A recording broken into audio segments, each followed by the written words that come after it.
Welcome sa ating explainer. Ngayon, isasama ko kayo sa isang masayang paglalakbay papunta sa pinakadulong silangan ng Pilipinas.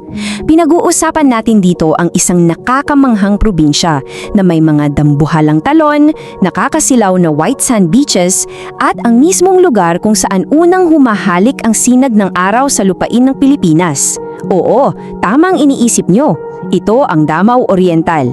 Handa na ba kayong mamangha? Tara, simulan na natin. Okay, himayin natin to. Bakit nga ba tinawag na Davao Oriental ang probinsyang ito? Ano ba yung malalim na kasaysayan sa likod ng pangalang yan? Sa explainer natin ngayon, titingnan natin ang pinagmulan ng pangalang yan at kung bakit naging napakahalaga nito. Hindi lang sa mapa, kundi pati na rin sa pagkakakilanlan natin bilang mga Pilipino. Alam nyo ba, pagdating sa heograpiya, ang Pusan Point na matatagpuan sa bayan ng Caraga ang literal na pinakadulo at pinakasilangan bahagi ng ating bansa. At hindi lang siya basta tourist spot ha, dito eksaktong nangyayari ang pinakaunang pagsikat ng araw sa buong Pilipinas. Bago pa man mag-umaga sa Maynila o bago pa magkape ang mga taga Cebu, nakita na ng mga taga Pusan Point ang sikat ng araw. Kaya naman, solid ang titulo ng probinsya bilang totoong lupain ng unang sinag ng araw ng ating bansa. Dito napapasok yung pangalawang bahagi ng pangalan nila. Ang salitang Oriental ay hindi lang basta inimbento upang pangganda. Hango ito sa salitang Latin na Orientalis na ang ibig sabihin talaga ay silangan. Kaya yung pagiging Oriental ng Davao Oriental, hindi lang siya basta pananda ng direksyon sa mapa, di ba? Ito mismo yung core identity nila. Sila ang lupain unang sumasalubong sa umaga natin araw-araw. Tapos kung babalikan naman natin yung salitang Davao, may mayamang pinagmulan din yan. Nag-ugat yan sa tatlong magkakaibang katutubong tawag para sa Davao River. Ito yung mga salitang Dabo, Dabu at Davao. So nang pagsamahin ng makasaysayang pangalang ito at ang tadhana nitong humarap sa silangan, boom! Isinilang ang natatanging pangalan na Davao Oriental. Punta naman tayo rito at tingnan natin kung paano ito nabuo. Unang bahagi, ang bukang liwayag ng kasaysayan kung saan tampok ang Caraga at ang mga Kalagan.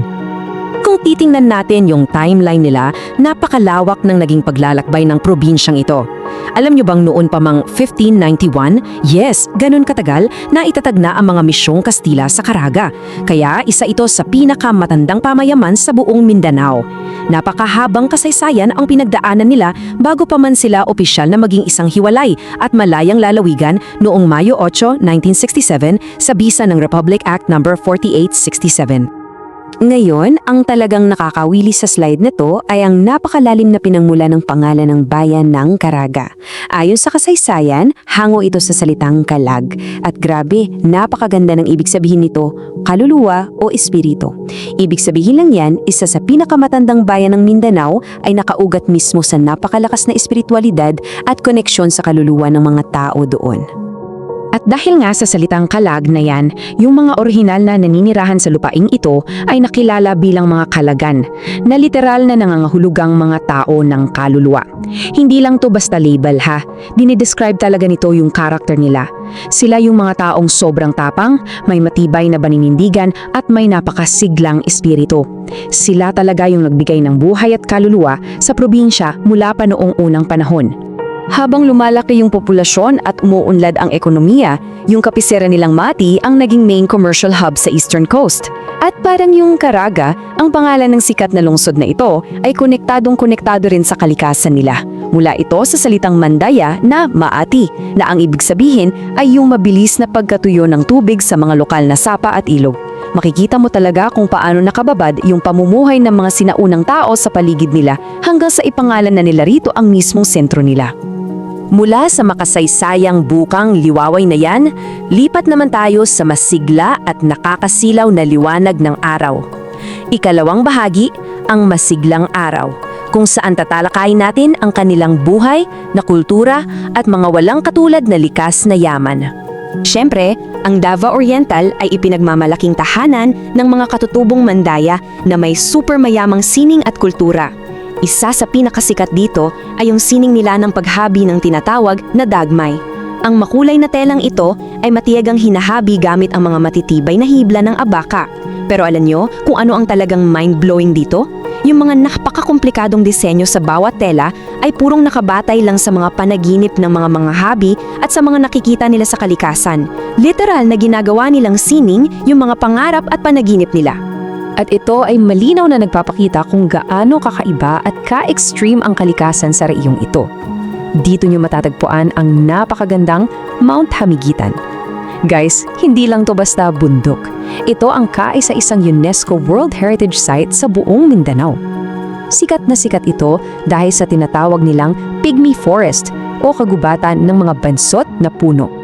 Imagine niyo to, naglalakad kayo sa gubat na may mga punong daan-daang taon na ang tanda pero hanggang bewang nyo lang ang taas nila. Para kayong naging higante bigla sa isang gubat ng mga bonsai. Sobrang astig, di ba? At bilang matinding kabaligtaran sa maliliit na puno ng Hamiguitan, nandito naman yung dambuhalang Aliwagwag Falls sa bayan ng Katiel. Gusto kong i-picture nyo yung malamig at malakas na pagbagsak ng tubig sa napakaraming bato na parang isang napakahaba at nagtataas ang kurtina na umaabot pataas sa bundok. Isa talaga to sa pinakamataas na talon sa buong Pilipinas. At syempre, hindi pwedeng mawala yung pinong-pinang white sand at malinaw na asul na tubig ng Dahican Beach. Ang ultimate na tambayan para sa mga surfers at sa mga gusto lang mag-chill at makahanap ng peace of mind sa tabing dagat. Kaya ang pinakamahalagang punto rito ay, ang Davao Oriental ay hindi lang isang simpleng probinsya na punong-puno ng magagandang tanawin at makalumang kwento. Ito ang matapang at magpagmataas na bantay ng ating silangang hangganan. At bilang lupaing unang sinisikatan ng araw, nagbibigay ito ng isang napakagandang mensahe para sa ating lahat, na sa bawat unang pagsikat ng araw sa Pusan Point, ito ay isang pang-araw-araw na paalala sa buong bansa na ang bawat umaga ay laging may dalang bagong pag-asa, may bagong pagkakataon at may bagong liwanag na darating. At dyan nagtatapos ang ating masayang explainer tungkol sa lupain ng unang liwanag. Ngayon gusto ko namang marinig ang sa inyo. Matapos nating himayin ang mga kwentong ito, anong bayan sa Davao Oriental ang pinakatumatak sa isip nyo? Nakapunta na ba kayo sa mismong Pusan Point? O nakaligo na sa malamig na tubig ng Aliwagwag Falls? Kung hindi pa, baka ito na ang sign na hinihintay nyo. Pag-isipan nyo yan at sana ay mas na-excite kayong tuklasin pa ang aking ganda ng ating bansa. Ako ang inyong gabay, maraming salamat sa pagsama sa akin ngayon at magkita-kita tayo ulit sa susunod nating pagtuklas. Kung nagustuhan mo ang kwentong ito, huwag kalimutang i-like ang video, mag-subscribe at i-on ang notification bell para sa iba pang alamat at kwentong bayan. I-share mo rin ito para mas marami pang Pilipino ang makaalala ng kagandahan ng ating mga kwento.